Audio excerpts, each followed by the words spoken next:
Então, a gente vai conversar hoje um pouquinho sobre mais o metabolismo, que a gente conhece então como gliconeogênese ou neoglicogênese, né? É um nome meio estranho, assim, né? Mas faz referência ao metabolismo de glicídios, né? De glicose. E por que que tem esse neo aqui, né? Porque faz referência a um processo de síntese de novo, que a gente diz na bioquímica, né? É um processo de síntese que começa do zero ali, né? Com moléculas, no caso aqui, que não são glicídicas, né? E a gênese, então, seria um processo de síntese, um processo de formação. Então, a gente vai falar um pouquinho sobre como é que são formadas as moléculas precursoras, né, que vão abastecer essa via gliconeogênica, as etapas principais do processo, né, que vão envolver daí a atuação de algumas enzimas também, que são enzimas chaves, e como é que vai acontecer a regulação também via atuação hormonal. Esse é um assunto também que a gente acha em todos os livros de bioquímica, é bem fácil de encontrar. A gente tem, às vezes, junto no mesmo capítulo, um capítulo específico só sobre ele também, então é bem tranquilo para poder ler mais um pouquinho sobre esse assunto.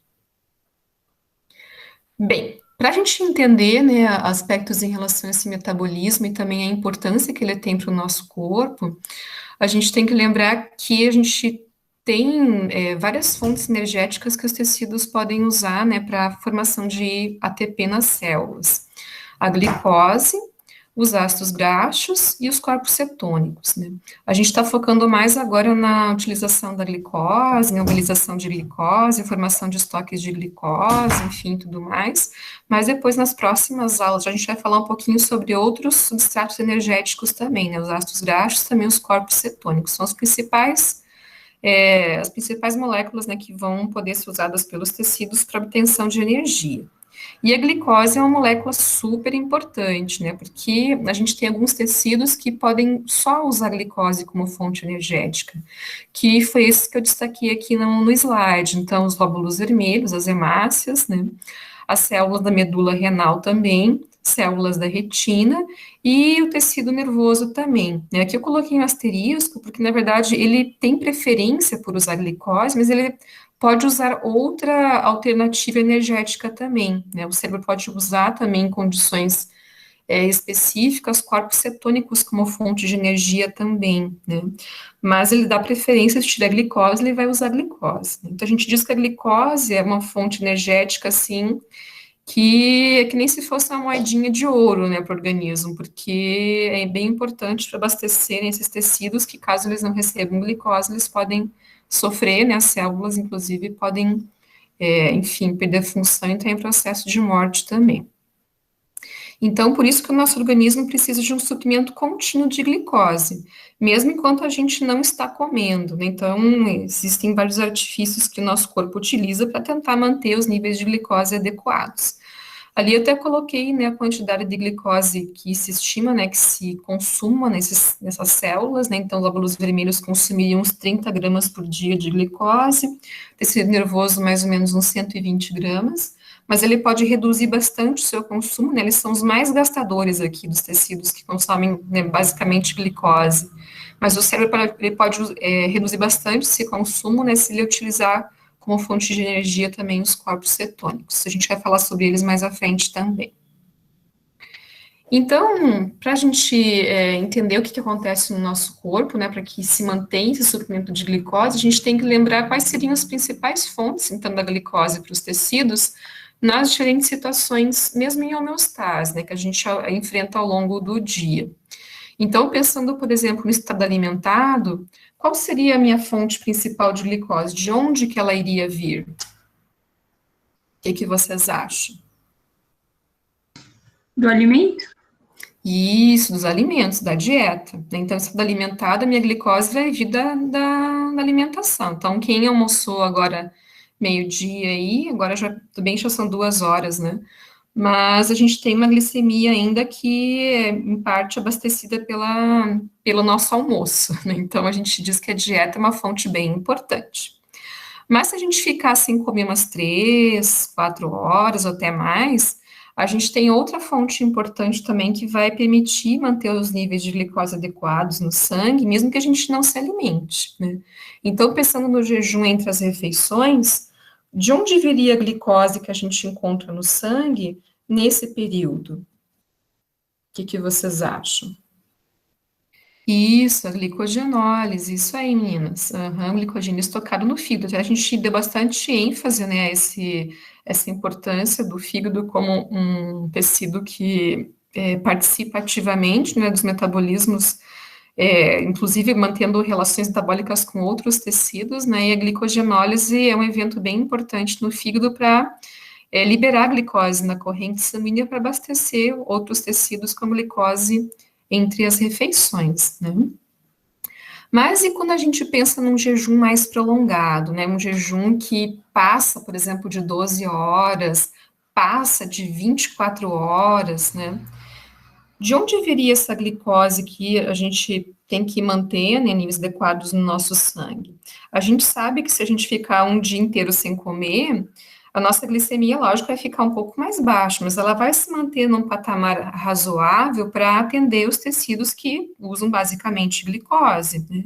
E de onde que vem essa glicose se eu não estou comendo mais de um dia já, né? O que vocês acham? Tecido muscular? Será?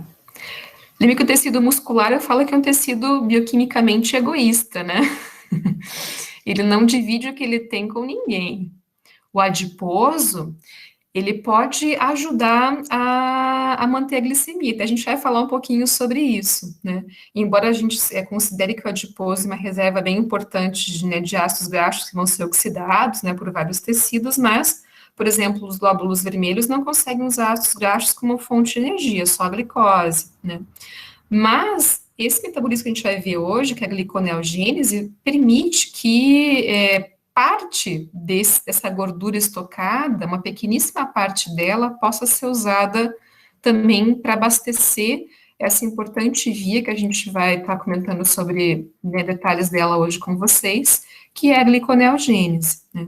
Então, para jejuns que se mantêm por 12 horas ou mais, 24 horas, ou até mesmo dias, às vezes, né? As pessoas, às vezes, que a gente vê, às vezes, relatos de pessoas que vão fazer um passeio, ou sei lá, faz uma caminhada, né, numa reserva, se perdem, né? Ficam dias, às vezes, sem conseguir contato. Elas têm toda uma modificação no metabolismo para elas poderem se manter razoavelmente bem, mesmo sem ingerir nenhum tipo de alimento, né? Então, o organismo tem recursos, né, para poder fazer mudanças, né, em relação ao seu metabolismo para conseguir manter o organismo razoavelmente bem, mesmo numa condição assim mais extrema. Então, em jejuns mais prolongados, né, de mais de 12 horas, 24 horas ou até dias, ou quando a gente tem uma dieta também com baixo consumo de glicídios, né, um teor baixo de carboidratos, a gente vai ativar no nosso organismo esse processo, que é a gliconeogênese. Meu filho, Diga. tu sabe quantos dias a gente pode ficar sem comer? Ah, isso depende de cada um. A gente vai falar um pouquinho sobre isso depois mais à frente, né? Mas só já que vocês perguntaram, né?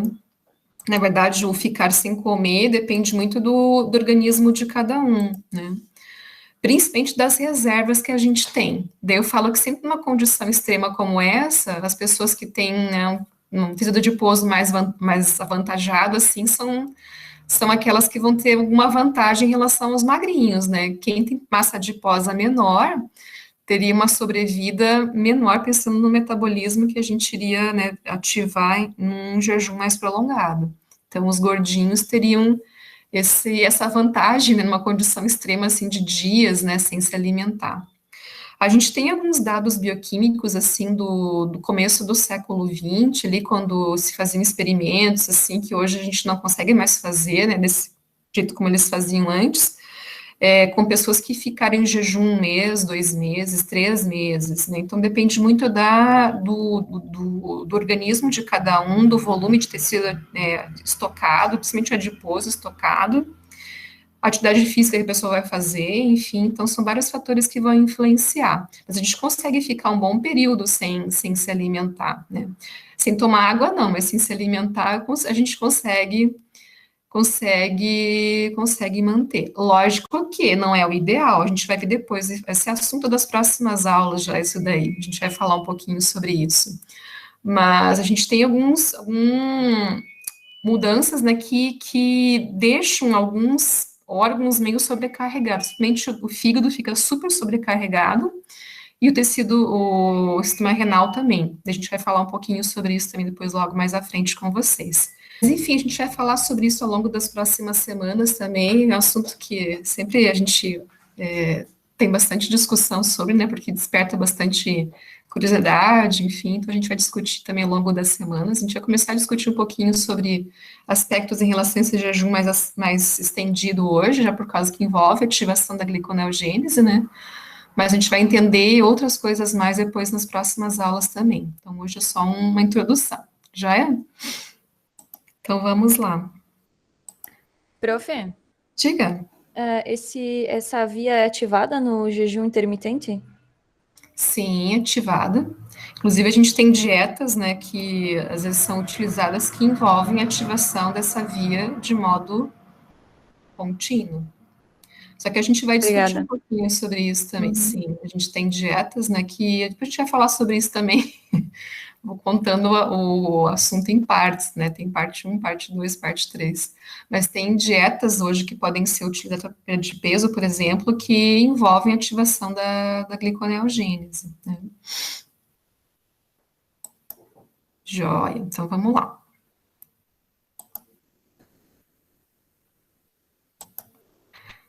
Então, vimos aqui as fontes de glicose para o nosso organismo, né? E a gente vai falar então um pouquinho mais sobre a gliconeogênese. Então, uma via super importante, né, de síntese, de formação, que a gente pode dizer uma síntese de novo, né, por isso glicogênese ou gliconeogênese, onde o nosso organismo consegue converter compostos não glicídicos em glicose, né? Quais seriam esses compostos, né? Porções carbonadas, por exemplo, dos aminoácidos, que podem ser reaproveitadas para a formação de glicose. O lactato, que a gente tem formado em alguns tecidos, a gente já viu a formação dele em alguns tecidos, então ele também pode ser convertido em glicose, assim como também o glicerol. São as três principais fontes, né, de carbonos que vão abastecer a via para que o tecido hepático, que é o principal local de síntese, né, de glicose via gliconeogênese, possa então fazer essas conversões. Então, esse processo acontece principalmente no fígado, mas também em parte no córtex renal, né? Depende um pouco da extensão do nosso jejum aqui, mas as células do córtex renal também podem ajudar nesse processo, mas é um processo que é feito principalmente lá no fígado. Mas o metabolismo, né, que a gente vê que é, não digo exclusivo, né, mas é bastante importante nesse tecido.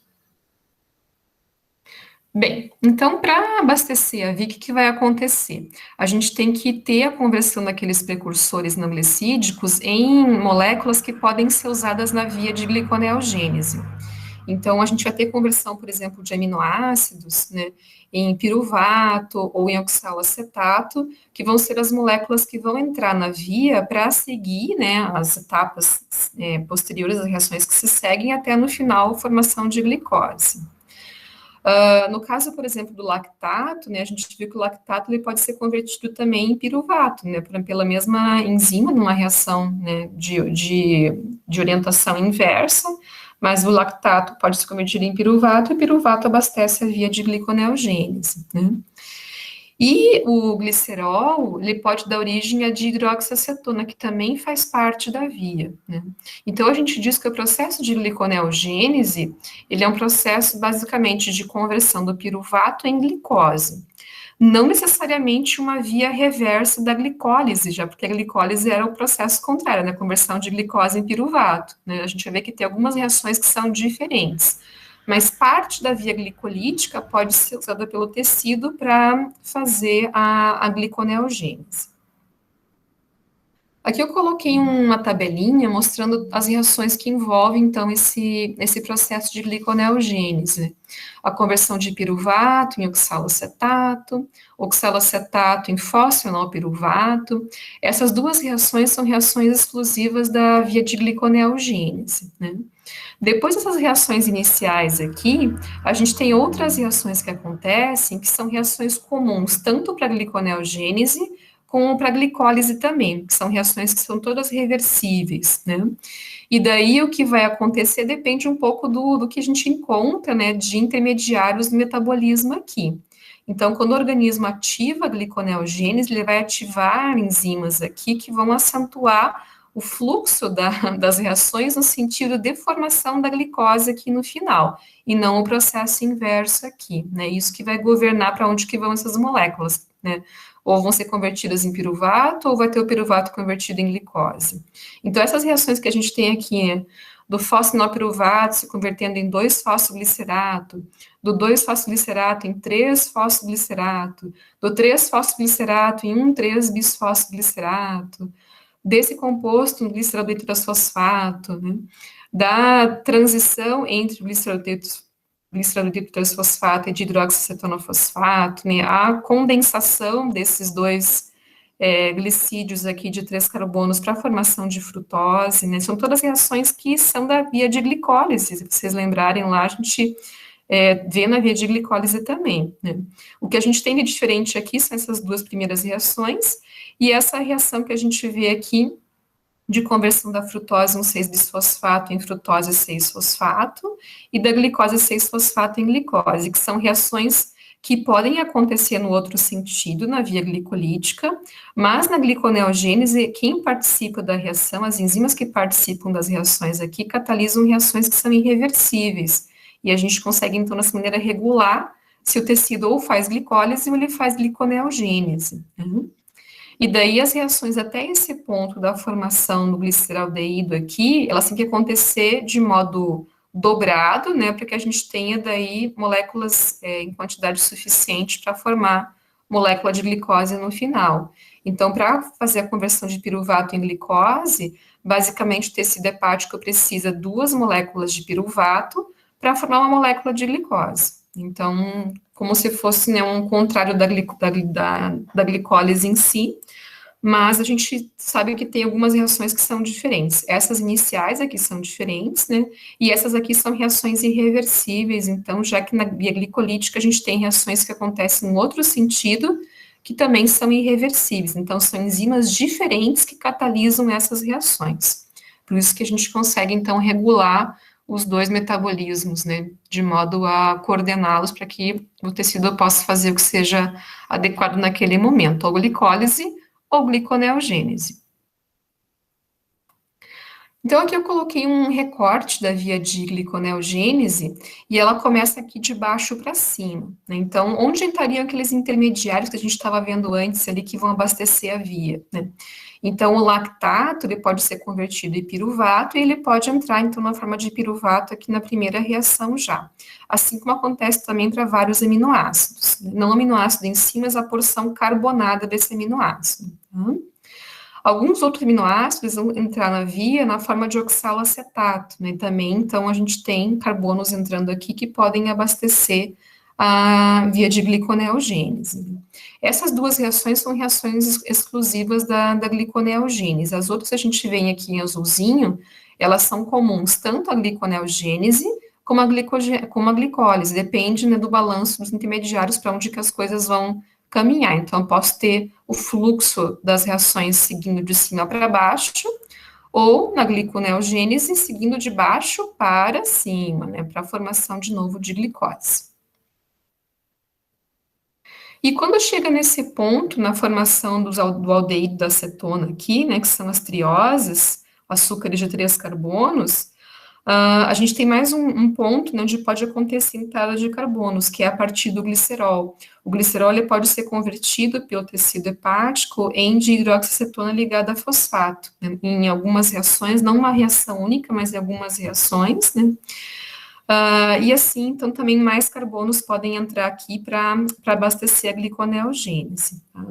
E daí a gente tem a enzima aldolase, que é que ela pode tanto quebrar a frutose formando as duas trioses, como ela também pode condensar as duas trioses para formar a frutose. Então, depende um pouco do balanço dos intermediários para onde que vão fluir as coisas, né? Então, se eu tiver níveis aumentados desses dois aqui, a tendência é que a reação aconteça no outro sentido, né, com a formação daí de frutose 1,6-bisfosfato.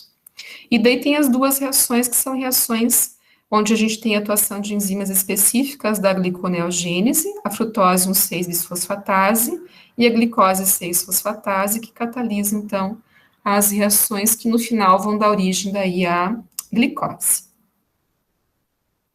Então, algumas coisas mais em relação a essa origem, né, dos carbonos que vão abastecer a via.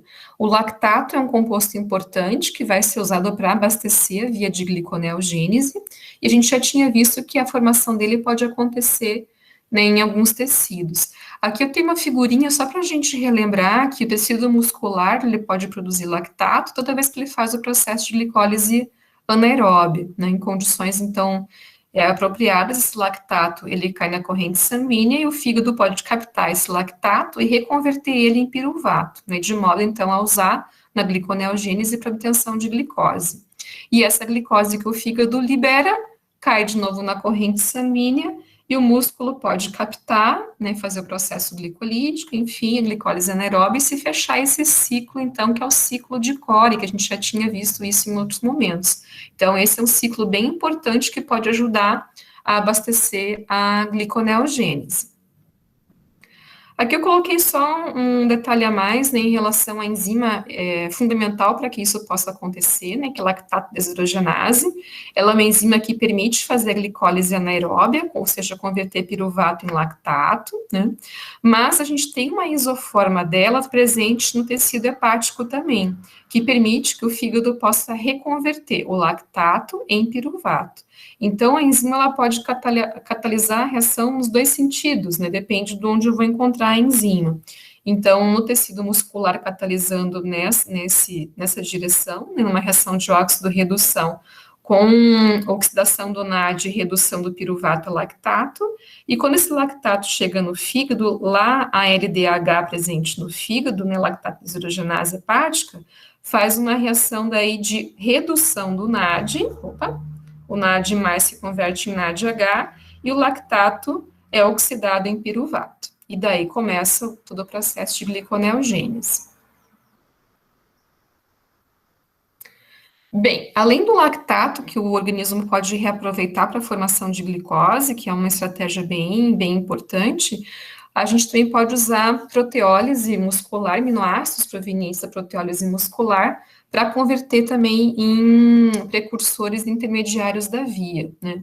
A gente vai discutir um pouquinho mais sobre esse mecanismo depois, mais à frente no semestre, acho que vai ficar lá para o comecinho de novembro, eu acho, essa aula, que a gente vai falar um pouquinho sobre catabolismo de aminoácidos, ciclo da ureia, enfim, outras coisas mais.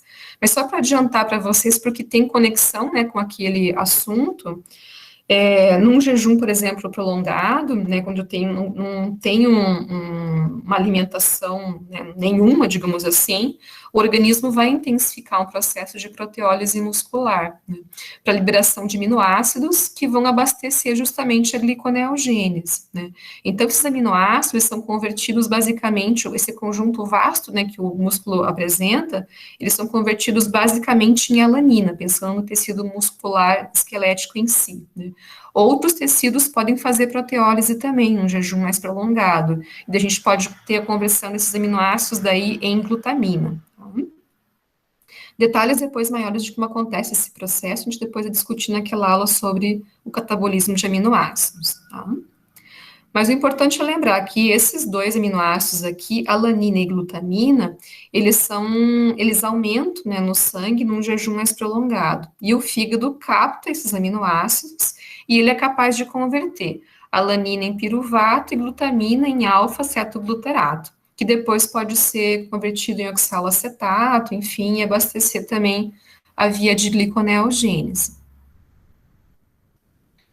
E aqui eu coloquei um outro ciclo bem importante que pode se fechar, então, entre dois tecidos, que é o ciclo da alanina-glicose. É um ciclo metabólico fechado entre o fígado e o músculo esquelético. Então, numa situação, por exemplo, de jejum, né, o que vai acontecer? Uma intensificação da proteólise muscular, né, e essa proteólise muscular aumentada vai ativar essa enzima aqui, que a gente conhece então como alanina aminotransferase, ou ALT, e essa enzima faz um processo de transaminação, que seria o quê? Transferir grupos amino de aminoácidos vários que o músculo vai estar liberando, né, para o piruvato e convertendo, então, o piruvato em alanina, né, porque o piruvato é um cetoácido correspondente ao aminoácido alanina, eles podem ser facilmente interconvertidos aqui, né? Então, no músculo aconteceria essa reação de transferência para a formação de alanina, a alanina vai para a corrente sanguínea e o fígado vai captar essa alanina, e daí lá no fígado, a mesma enzima, que é uma isoforma, vai catalisar a reação no sentido inverso, convertendo a alanina em piruvato, né? E daí o piruvato segue a via de gliconeogênese para a formação de glicose, abastecendo, né, o sangue com glicose, e essa glicose novamente pode ser captada pelo tecido muscular para fazer o processo de glicólise e formação de piruvato, e se fecha daí o ciclo entre os dois tecidos. Então, a gente tem mais um ciclo que pode acontecer em tecido muscular, esquelético e fígado, né, que seria esse ciclo da alanina-glicose, que então permite que a gente possa utilizar carbonos ali desses aminoácidos para a formação daí de glicose, tá? E daí esse grupo amino, depois a gente vai ver detalhes sobre isso também, tá? Esse grupo amino depois ele vai ser convertido num outro ciclo metabólico também, que é o ciclo da ureia, são vários ciclos aí, né? Mas o que é importante guardar hoje em relação a essa parte do assunto é que a gente tem, então, a possibilidade de usar carbonos, né, de aminoácidos, como, por exemplo, da alanina, para conversão em intermediários da via, no caso aqui o piruvato, que vão permitir, então, a formação de glicose. E pode se fechar, então, esse metabolismo entre tecidos. Bem, além de formação, né, de conversão de aminoácidos, por exemplo, em piruvato, a gente pode ter a conversão também em oxalacetato. Esse esqueminha aqui, ele mostra o ciclo do ácido cítrico, o ciclo de Krebs, que a gente já tinha visto ele em outros momentos, né? Inclusive, a gente tinha visto que ele é um ciclo que tem função tanto catabólica como anabólica. E nesse caso aqui, eu trouxe esse esqueminha mostrando a função anabólica dele, que seria para ajudar a abastecer a gliconeogênese. Então, vários aminoácidos podem dar origem a intermediários do ciclo de Krebs. Então, por exemplo, arginina, glutamato, glutamina, histidina, podem dar origem, por exemplo, ao alfa-cetoglutarato, que faz parte do ciclo do ácido cítrico, né? A isoleucina, metionina, valina podem dar origem ao succinil ligado ao coenzima A, né?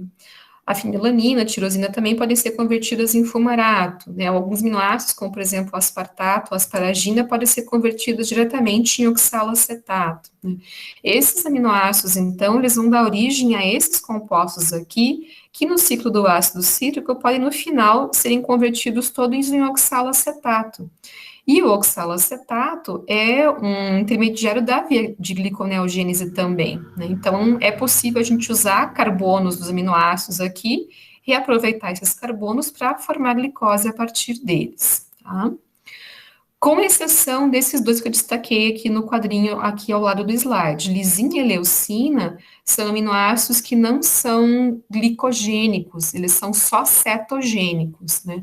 Então, eles podem só dar origem a outro intermediário do metabolismo, que é o acetilcoenzima A. E a gente já tinha visto também que o acetilcoenzima A é um tipo de intermediário que tem destinos bem diferentes, por exemplo, do piruvato, né? O acetil-CoA não pode ser convertido em piruvato, depois a partir daí formar glicose, né? Então, a gente não tem como converter o acetilcoenzima A em glicose.